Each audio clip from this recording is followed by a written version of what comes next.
The movie starts with a Chinese man named Quan Min and his daughter, Fan. Quan is a Chinese Hmong born in Guangxi, China. He used to work in Saigon after the war and escaped to Singapore with his family. After that, they immigrated to London. Quan lost two of his daughters during the escape, and his wife died after giving birth to Fan. It was just the two of them, but that all changed when a bombing in Knightsbridge, London occurred. One day in London, Quan fetched Fan from school so she could drop her off at a boutique where she was going to shop for dresses for their school dance.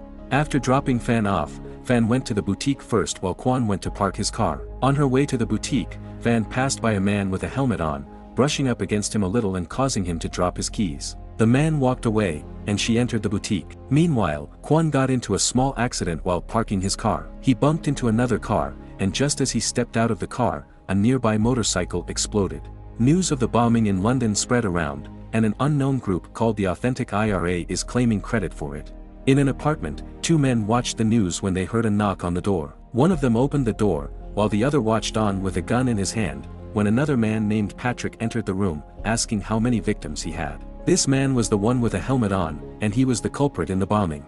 On the other hand, in Belfast, Northern Ireland, a couple was seen sleeping. The man is Liam Hennessy, the deputy minister, and the woman is Maggie. He received a text message from his wife, Mary, asking him where he was and informing him about the bombing. Liam immediately called for a meeting to address the issue. During the meeting, he asked everyone if they knew who the Authentic IRA was. The explosives used in the bombing were Semtex, one of their dumps, and the Authentic IRA used their code word, which means that they have contact with their command and could also mean that someone in that very room is a traitor who is working with the Authentic IRA. Liam then ordered everyone to check the arms dumps in London and abroad to see if something was missing. In SO15 headquarters, everyone was busy trying to identify the suspect, but they came up with nothing as the suspect's bike was reported stolen, with its license plate stolen from another bike.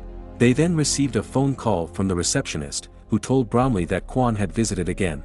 Quan has been asking them who the bombers are, and this time he even offered £20,000 but still got nothing, as the authorities still don't know anything about the bombers. Bromley learns about Quan's past and shares his condolences for all of Quan's losses before assuring Quan that they were doing their best to catch the culprit. Disappointed, Quan went home to do his own research about the incident. While he was writing down notes, he got distracted by the news, where Deputy Minister Liam Hennessy was getting interviewed about the bombing. Quan's friend, Lam, came in his room to bring him some tea and noticed him silently watching the interview. She opened the blinds and told Quan to eat something before leaving the room, leaving Quan, who was still silently staring at the television. Quan called Liam's office to ask him for the names of the bombers, but Liam couldn't help him as he didn't know the names of the bombers. Quan insisted, assuming that Liam knew as he worked for the government. But Liam just said that while he is indeed working for the government, he doesn't work for the terrorists. Quan implied that politicians and terrorists are all the same, but Liam still denied answering him. Putting the phone down, Quan burned the photo of him and his two daughters, who died during the escape, and the cut-out piece of newspaper. Lam came to check on him again and saw what he was doing, so she talked to him and asked him to stop, telling him that his daughter's death wasn't his fault. But Quan was unwavering. He set out with a plan to find the bombers himself. He went to Port Larne, Northern Ireland, and personally visited Liam's office. Liam's secretary asked him to leave while Jim, one of Liam's two other subordinates, checked the plastic bag Quan was carrying. The two men held Quan to escort him out, but Liam came out of his office and allowed Quan into his office so they could talk. Quan asked Liam again to give him the names of the bombers. Liam declined, as he really didn't know who the bombers were. Quan left, telling Liam that he would change his mind about not helping Quan find who killed his child. Quan then went to the restroom. He made a makeshift explosive in the cubicle and locked the cubicle before leaving the building. Liam's secretary entered his office, apologizing to him for letting Quan in, when Quan's makeshift bomb exploded, destroying only the restroom and taking everyone by surprise. The incident was investigated, and the inspector asked Liam if he knew who could have done it. But Liam lied and said no. The inspector then said that the bombing was more of a warning and that the explosives were not an actual bomb. After the inspector left, Quan called the office again. Liam took the phone and yelled at Quan for planting a bomb. Quan simply asked if Liam had changed his mind, and when Liam refused to give him the names, asking him to meet up face-to-face instead, Quan dropped the phone call. Frustrated, Liam told his subordinates to check all guest houses to find out where Quan was staying, before calling his nephew, Sean. Meanwhile, Quan is in his room, creating another makeshift explosive. In a parking lot, two of Liam's subordinates were walking towards Liam's car. The other one entered the car and was about to start the engine when the other guy, Mickey, saw a wire from behind the car leading to the gas. He screamed at the other guy inside the car to not make any moves as the car was wired to blow. He then carefully opened the gas tank cover and pulled out a piece of paper with the word names written on it. Liam learned about it, and they learned that Kwon wasn't really planning on making the car explode, as the wire wasn't even in the tank, but it was just a sort of warning to Liam. They then received a call from Mickey, who reported that they had already found where Kwon was staying. Liam ordered his men to get Kwon out of Belfast and discourage him from returning. Kwon was already preparing to leave when he heard the hurried footsteps of Liam's men. He blocked the door and tried to escape through the roof, but his leg was caught by Mickey. The two fought as Kwon struggled his way to the roof. He got hit in the head when he got to the roof and ended up falling. Luckily, there was a pole he managed to grab so he could slide down. He entered through a window on the lower level and fought Liam's men on the stairs.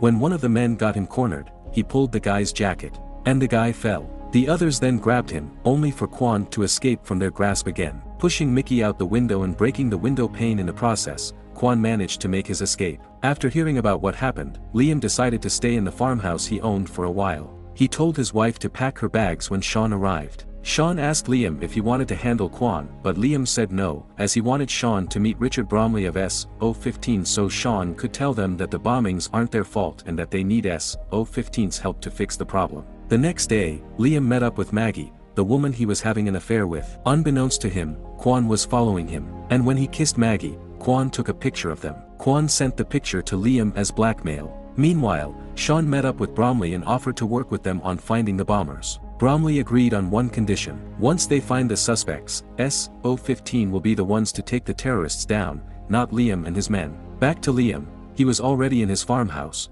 but he knows deep inside that even the farmhouse is not safe enough to keep Kwon from threatening him. And that was true, as Kwon has already followed them. Kwon hid his car with branches and went to the farmhouse at night. Sneaking inside the barn, he planted one of his makeshift bombs. Two of Liam's men took notice of his presence and looked for him inside the barn, but Kwon was quick to knock them out. He put their unconscious bodies inside a cage and went out of the barn, hiding on top of a tree branch. He watched as the barn exploded and everyone came running out. In his room, Liam was talking with his wife, Mary, who was upset with what was happening. She hated how Liam is taking Kwon's warnings too lightly, so she decided to stay at their daughter's apartment for a while until Liam's done dealing with his own problems. Meanwhile, the real terrorists were planning another bombing on a plane. In a bar, Ian Wood, a journalist who covered the London bombing, is drinking as he writes a new article. Maggie sits beside him, butting in on his rants. The two then introduced themselves to each other. In Liam's farmhouse, Liam was in the kitchen, telling one of his men to escort Mary to their daughter's apartment for her safety. When suddenly they heard a loud explosion, they went to check what had happened and saw that it was Liam's car that had exploded. Liam ordered his men to search for Kwon in the woods. The group set out to the woods, but 3 men got caught in Kwon's traps, and Kwon held one of them in a chokehold.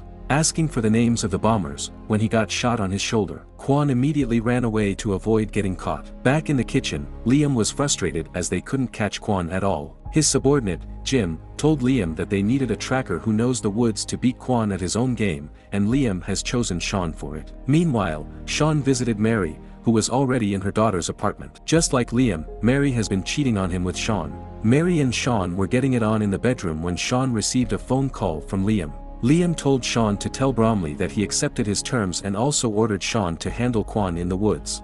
Sean sat down on a bed after the call, and Mary asked him about Liam. Sean talked about Liam and the code word that Liam had already changed, and Mary then opened up to Sean about her brother. Sean pulled Mary into a hug. Kwon is resting on a tent he made out of branches, and when his knife was done heating up, he pressed it against his wound before passing out. He remembered what happened back then during their escape and how his daughters were captured. Liam is doing his own research about Kwon, and that's where he learned about Kwon's past. Kwon was a veteran soldier, and one of the deadliest ones at that. He was a part of a special forces group, captured in Saigon, and spent time in prison. As Liam was busy, Jim knocked on his door, telling him that Hugh McGrath had come to visit him. Liam and McGrath had a dispute. McGrath knew everything that had happened to Liam so far, and he knew where Mary was staying. Add to that, 10 kilos of Semtex, which was used in the bombing, were missing in McGrath's dumps. Liam was suspicious of McGrath, but so was McGrath, who questioned Liam's loyalty.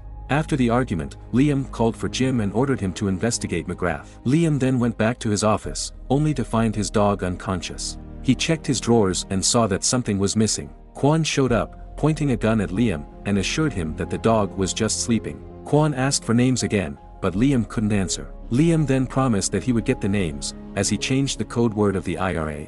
When the next bombing happens, the terrorists will use the code word to claim responsibility for the bombing and will say that they're the IRA. But since Liam has changed the code word, he'll know who the bombers are. Kwon left, giving Liam 1 day to give him the names. In the SO-15 headquarters, Bromley was checking the CCTV footage of the bomber again and saw that there was a birthmark on the guy's hand. Meanwhile, Maggie stepped out of a bus and hopped on a guy's bike. The guy is Fisher, one of the terrorists. Later on, the bus that Maggie was just on exploded. SO-15 immediately went to investigate the latest bombing, and Bromley called Liam, telling him that the bombers called but didn't say any code words. Liam grew suspicious as the terrorists knew exactly what was happening around him, and only he and Sean knew about the code word getting changed. Liam also learned that Sean was cheating with his wife, and after Sean visited Mary, Mary called Hugh McGrath. McGrath visited Liam again, only to get cornered by Liam, who interrogated him. That's where Liam learned that Maggie was one of the terrorists and that Sarah McKay was her real name. Liam then shot McGrath dead. Maggie,